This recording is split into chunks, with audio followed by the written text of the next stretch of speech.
ভাইফোঁটার দিনে ফিরে আসলো রোহিতী। আমরা এমনটাই দেখতে পারব আজকের পর্বে। চলুন বিস্তারিত জেনে নেই। শুরুতে দেখা যায় ফুলকি রুদ্রকে বলেন, ইন্দ্র মানে ছোট কুমার বয়ান দিয়েছে, তুমি লোক পাঠিয়েছিলে মুকুট চুরি করার জন্য, তার মানে পুরো ষড়যন্ত্রটা তোমার। মুকুটের মধ্যে বোমা ফিট করে টাইম অ্যাক্টিভেট করে সেটাকে তুমি কন্ট্রোল করছিলে, নাকি তোমার ভাড়া করা কোনো লোক অ্যাক্টিভেট করেছিল? রুদ্র অবধি স্বীকার করে বলে, আমি সরকারি সংশোধনাগার থেকে আলাদা করে এতগুলো কাজ করে ফেলেছিলাম, কিন্তু দারুণ ব্যাপার, আমাকে তো নিজেকেই সাবাস দিতে হচ্ছে। ফুলকি বলে, সৎভাবে বলো কাকে দিয়ে কাজ করাচ্ছ? কার সঙ্গে কাজ করছো তুমি?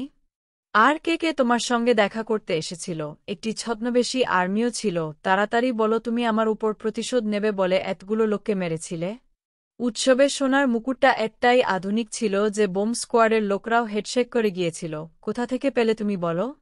সুজয় বলে, ডিনার করো। ছোট কুমার জানায় ওই মুকুটটা তুমি ওর কাছ থেকে চেয়েছিলে, আর যে লোককে অ্যারেস্ট করা হয়েছে সে অর্ধেক কথা বলেছে, পুরো ঘটনার মাস্টারমাইন্ড তুমি।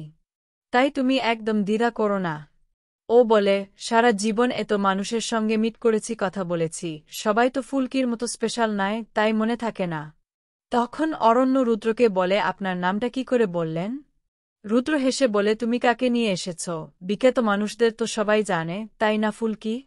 রেগে গিয়ে ফুলকি বলে, আমি তোমার বিরুদ্ধে তদন্ত করাবো এবং প্রমাণ করে দেব যে তুমি রাজমহলের মানুষদের মেরে ফেলতে চেয়েছিলে, আর তোমার যে লোক বেদের দলের মধ্যে ঢুকে মুকুট চুরি করেছে তাকে ছাড়ব না। রুদ্র বলছে, তুমি মাস্টারমাইন্ড, এখানে সারা জীবন সাজা কাটা হবে। বাস্তবে কারো কোনো ক্ষতি হয়নি বলে সবাই একটু কম হলেও বুঝতে পেরেছে। সবাই জানে তুমি আমার শত্রু এবং আমি তোমার শত্রু, শত্রুর কাজকে আমরা ব্যর্থ করব। এখন কি করা যাবে? মা কালীর আশীর্বাদ সব সময় তোমার ওপর আছে, তাই তুমি একটু বেশি দিন বেঁচে যাও।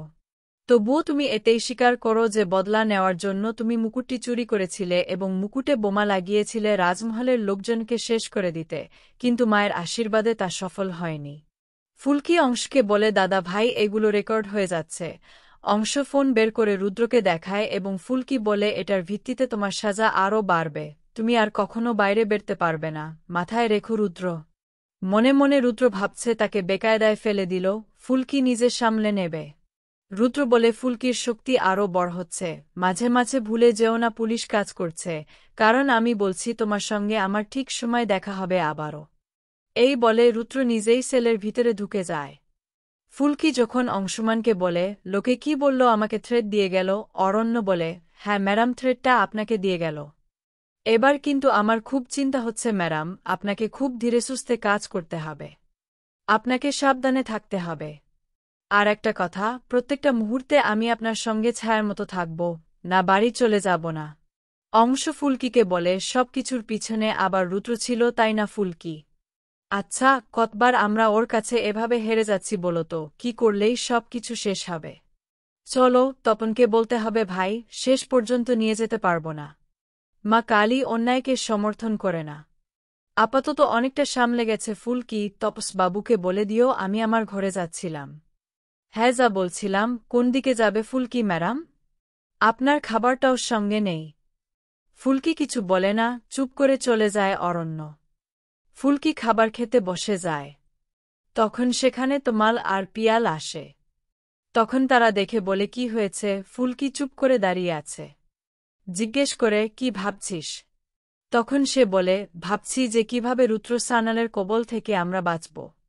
পিয়াল বলে, আরে তুই নিজেও পুরো ব্যাপারটা কি নিস না? রুদ্রদার জন্যই কোনোভাবে রেসপন্সিবল নয় সেটা বুঝতে আমার মা বলে, হ্যাঁ দীপা, এসব কথা বাদ দিয়ে আমাদের ফুলকিকে সামলাতে হবে, কারণ আস্তে আস্তে ও এগিয়ে আসছে। তখন বলে, বোধহয় রুদ্র কিছু বলেছে জানিস তো?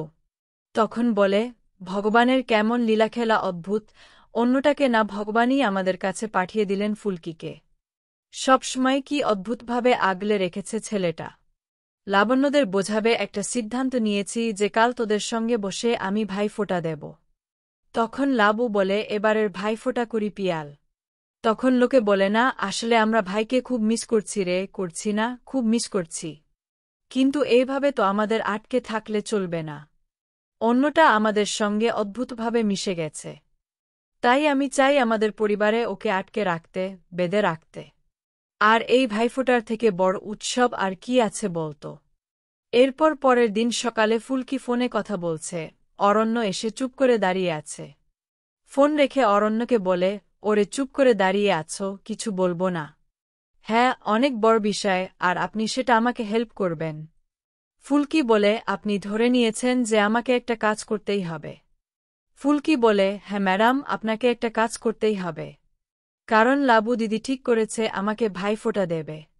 এখন ভাই হিসেবে আমার তো দিদিকে একটা গিফট দেওয়া উচিত। আমি অনেক ভেবে ঠিক করেছি যে আমি লাবণীকে একটা মঞ্জুলা দেব।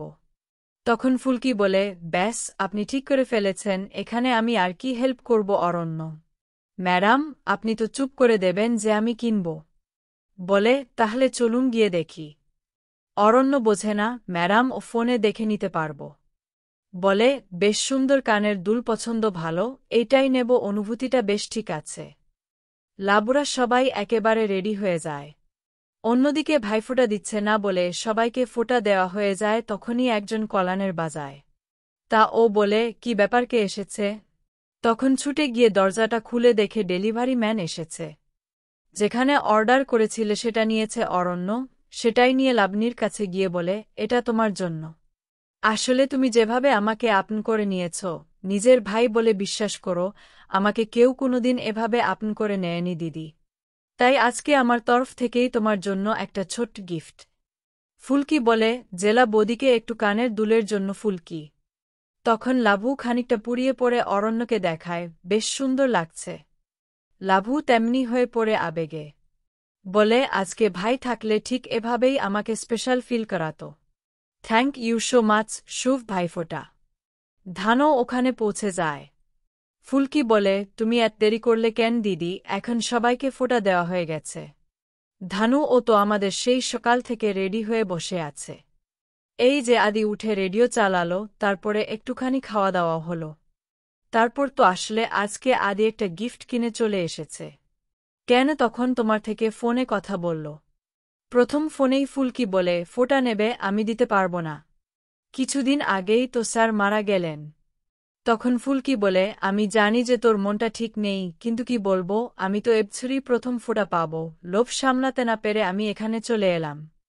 তমালদা, পিয়ালদা, ওদের তো ফোনটা দিস, কিন্তু আমাকে তো কেউ ফোঁটা দেয় না। ফুলকি বলে, আদিত্য, আমি তো সেই কবে থেকেই ভেবে রেখেছিলাম যে এবার আমরা ধুমধাম করে ভাইফোঁটা করব, কিন্তু রুদ্র এসে সব গণ্ডগোল করে ফেলেছে, এমনভাবে মেরে ফেলল। আদি বলে, ফুলকি, আজকের দিনে চোখের জল ফেলতে নেই, প্লিজ, আই অ্যাম সরি। হয়তো আজকে এখানে এসে আমার ফোঁটা নেওয়াটা উচিত হয়নি। লাভু তো এখন ছুটিতে। ফুলকি বলে, দেখ ভাই বোনের সম্পর্ক গভীর হয়, ভিন্ন হয় না। আদিত্য এখানে এসেছ, তোমার হাত থেকে ভাইফোঁটা নেবে বলে। তুমি ভাইফোঁটা দেবে, আমিও তো ফোঁটা দিলাম। ভাই যেখানেই আছে, ওসব দেখে খুশি হচ্ছে। আর এখানেই আজকের পর্বের শেষ। আপডেট পেতে চ্যানেলটি সাবস্ক্রাইব করে রাখুন।